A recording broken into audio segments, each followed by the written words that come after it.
Hello everyone, welcome back to our channel Manavan Asiriyar. இன்றைக்கி நம்ம இந்த வீடியோவில் என்ன அப்டேட் பார்க்க போகிறோம்னு பார்த்தீங்கன்னா, 2ஆம் இடை பருவத் தேர்வு நவம்பர் 2024 12ஆம் வகுப்பு zoology Tamil medium question paper தான் பார்க்க போகிறோம். நமக்கு 12th zoology common second mid term test November 2024 பொறுத்த வரைக்கும் டோட்டல் மார்க் வந்து 50 மார்க்கு. பேட்டர்ன் பொறுத்த வரைக்கும் 10 1 மார்க் கொடுத்துருக்காங்க. புக் பேக் 1 மார்க்கு நல்லா தரவாக படிச்சுக்கோங்க.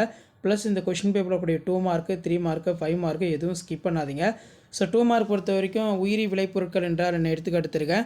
மரபணு மாற்றப்பட்ட விலங்குகள் என்றால் என்ன, குளிர் உறக்கம் கோடை உறக்கம் வேறுபடுத்துக, அமேசான் காடுகள் பூமிக்கோளின் நுரையீரலாக கருதப்படுகிறது, இந்த சொற்சொடரை நியாயப்படுத்து, இணக்கமாதல் என்றால் என்ன, உயிரற்ற காரணிகளுக்கு ஏற்ப உயிரினங்கள் எந்த வழிகளில் எதிர்வினை புரிகின்றன, செந்தரவு புத்தகம் குறிப்பு வரைக. அடுத்து 3 மார்க் கொஷின் பொறுத்த வரைக்கும் 19 கொஷின் வந்து கம்பல்சரி, 2 மார்க்கில் 14 கொஷின் வந்து கம்பல்சரி. டிஎன்ஏ தடுப்பூசிகள் என்றால் என்ன, இன்டர்பெரான்கள் பற்றி குறிப்பு எழுதுக.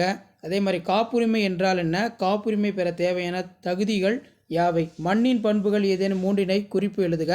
பிறப்பு வீதம் இறப்பு வீதம் வேறுபடுத்துக. இணை மரபற்று போதல் என்றால் என்ன எடுத்துக்காட்டு தருக. மரபணு வங்கிகள் என்றால் என்ன, முக்கியத்துவம் யாது. ஸோ அதே மாதிரி 5 மார்க் பொறுத்த வரைக்கும் இதில் கூடிய கொஸ்டின் இதை ஸ்கிப் பண்ணாதீங்க. பாலிமெரேஸ் சங்கிலி வினையினை பயன்படுத்தி விரும்பிய மாதிரியில் மரபணு பெருக்கம் செய்யப்படுகின்றன. விலங்கு நகலாக்கம் நன்மை தீமை, உயிரினங்கள் காணப்படும் தகவமைப்பு பண்புகளை வகைப்படுத்த. அதே மாதிரி உயிரி பல்வகைத்தன்மை பாதுகாப்பதற்கான உத்திகள், மரபற்று போதல் என்றால் என்ன, விளைவுகளை விவரிக்கும்.